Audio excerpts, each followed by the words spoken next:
Recent reports addressing the story of modern-day nomads have been turning the situation of millions of homeless Americans appear like a vacation spree. Oftentimes, the mainstream media tries to make a terrible social issue look like a deliberate personal choice of living, when in most cases, vehicle dwellers didn't enter the nomad life by choice, but by the lack of a choice. It is very true that people can find happiness and joy by living simply and freely. However, it's essential to highlight that there's a very dark side to this matter. Modern-day nomad culture isn't a movement solely founded by a collective necessity of living sustainably and off the grid, but it is essentially rooted in the lack of affordable housing, the degradation of our living standards, and the worsening of people's financial problems.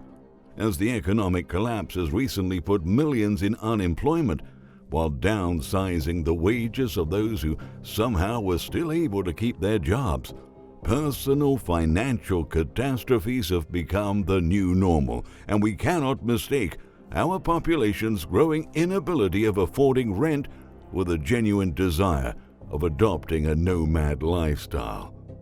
That's going to be today's discussion, so stay tuned.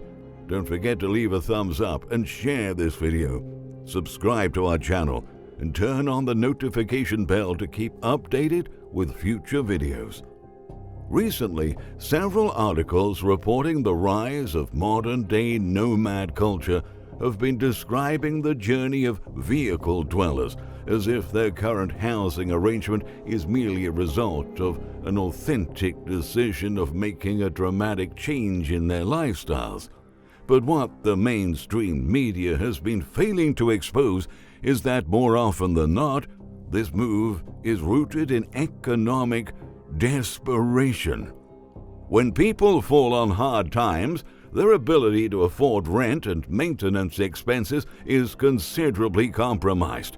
Needless to say, the economic recession resultant from the health crisis has caused a lot of financial stress in numerous households. The latest stories make the situation of millions of Americans sound too romantic, when in fact most of them never imagined they would be where they are right now.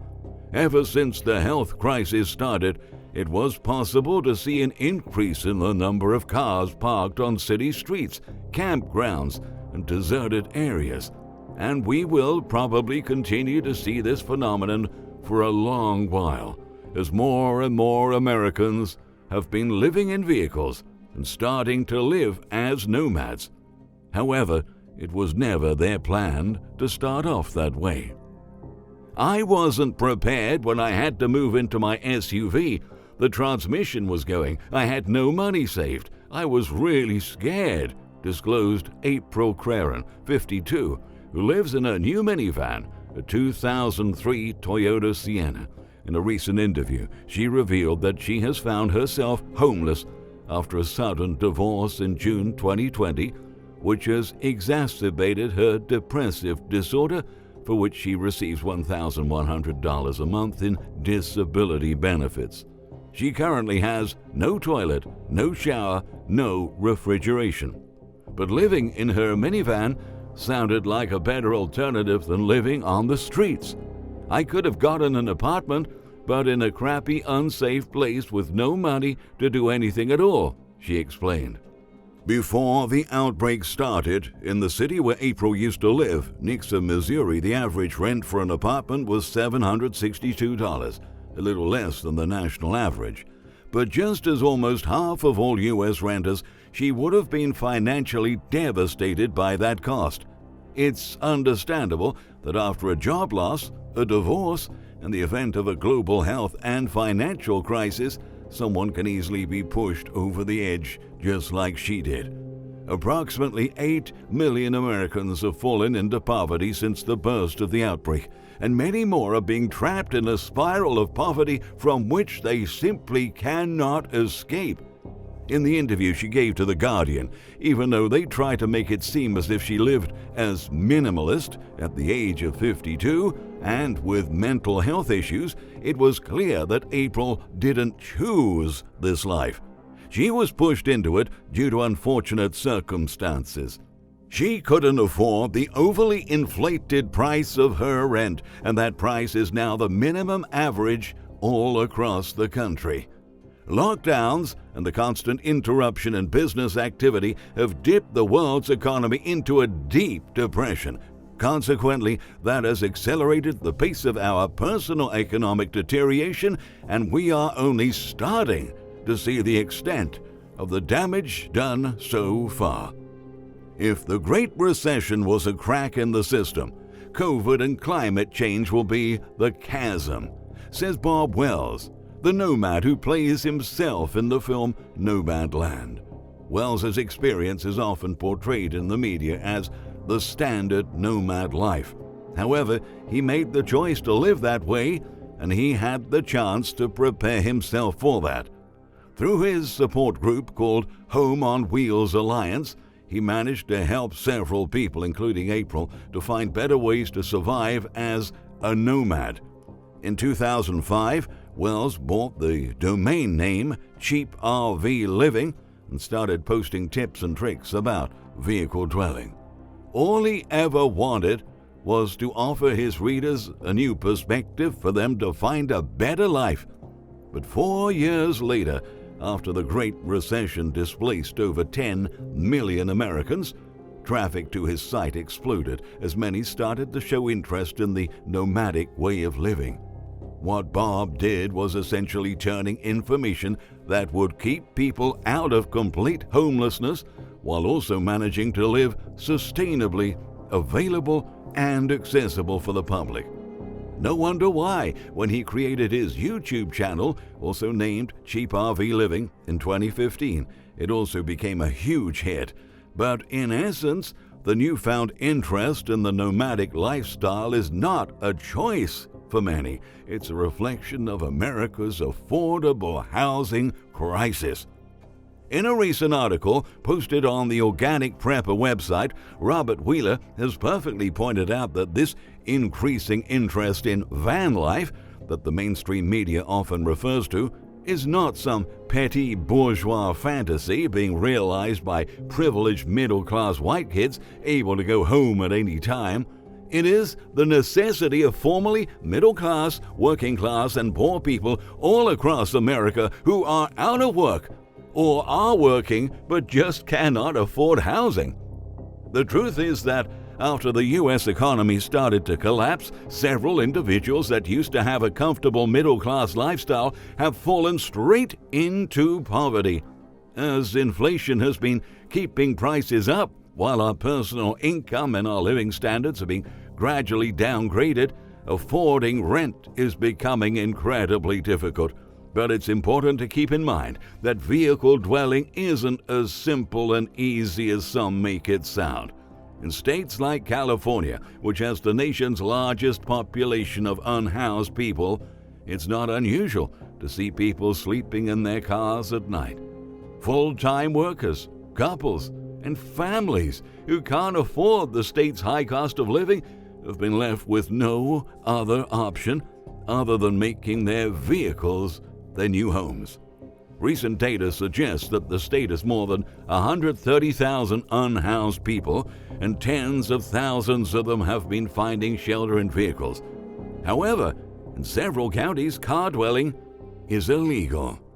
That adds an extra layer of anxiety in these people's lives, since they can lose both their homes and all of their belongings if local authorities decide to confiscate their cars or issue fines they can't pay for. That's why nonprofits have been establishing safe parking lots, where Californians living in cars can move to and sleep without worry of disturbance or authority abuse. At these facilities, residents are put in touch with a caseworker to help them find permanent housing. These spots have become extremely helpful after the health crisis struck, since the inadequate state response has left numerous unhoused Californians practically vulnerable to the threat of catching the virus. Cities like San Diego have seen the cost of living spiral upwards over the last decade. while the population has been struggling to find affordable shelter and permanent housing. A 2019 study by the mortgage finance giant Freddie Mac uncovered that America's finest city has one of the highest population of rent-burdened residents in the United States, second only to Miami. That is to say, renters spend more than 30% of their household income on rent. According to Zillow estimates, the current median home price in the county is $619,887, and the average rent at more than $1,800 per month isn't affordable either. That's why experts have been signaling that the housing crisis has impacted everyone, and not just low income. Topher Bloomquist is one of them. The 43-year-old former IT worker from San Diego had his life turned upside down by the current recession. In a recent interview, he confessed he was barely managing to scrape by as a food courier for delivery apps like Postmates and DoorDash when the California government imposed its stay-at-home order to combat the second wave of virus cases. Bloomquist said, "I was keeping my head above water, but it was just above water." Then he started sleeping in his car, a burgundy 2006 Audi A3 hatchback he had purchased back when times were better. Knowing that vehicle dwelling is illegal in San Diego County, he was grateful to at least have tinted windows. Unfortunately, as he wasn't able to find a proper place to park his car, a shop vac fell from a truck and smashed into it. The engine stopped running, and without a functioning vehicle to make deliveries, he was not only homeless, but also jobless. His heart-wrenching situation outlines how many just like him are marginalized and invisibilized in our society. Many places do not welcome nor guarantee any rights to vehicle dwellers. Instead, local governments have been enacting policies that restrict the lives of unhoused residents who make their homes in their cars. In face of the fast increase in the use of recreational vehicles, cars, and trucks as shelter, in one high-profile example of widespread discrimination, Berkeley City Council in February outlawed overnight parking on city streets for RVs and campers, suddenly breaking apart a community of vehicle dwellers that had formed over many years. The group, which calls itself Friends on Wheels, used to represent the largest assembly of vehicle dwellers in the city. They initially gathered around out of necessity, coming together to assist each other as they faced similar challenges. The group used to share resources and to promote a safe environment for their families, but they often broke municipal laws during the process. But Berkeley's new regulations have scattered group members across the city, where they continue to struggle with the same obstacles, but now they are on their own.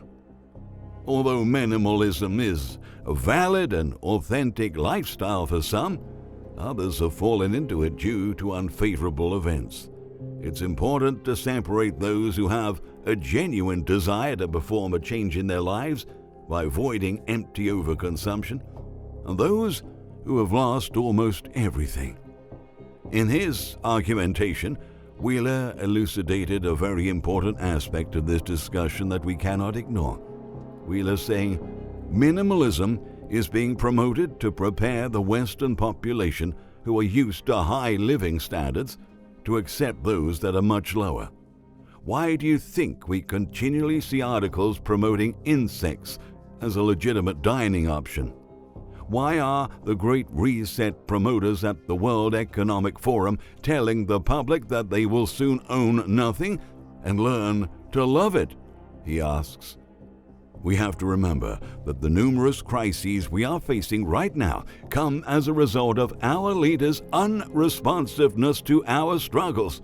They have enabled our businesses to die with their faulty policies, which have made over 70 million Americans file for unemployment benefits since the crisis began, and at least 10 million remain unemployed with no prospects of ever regaining their posts. The media has been trying to make the miserable circumstances of our population seem normal and acceptable, and they want us to tolerate worsening living conditions. That's why, soon enough, millions more may have to embrace the nomadic lifestyle, willingly or not.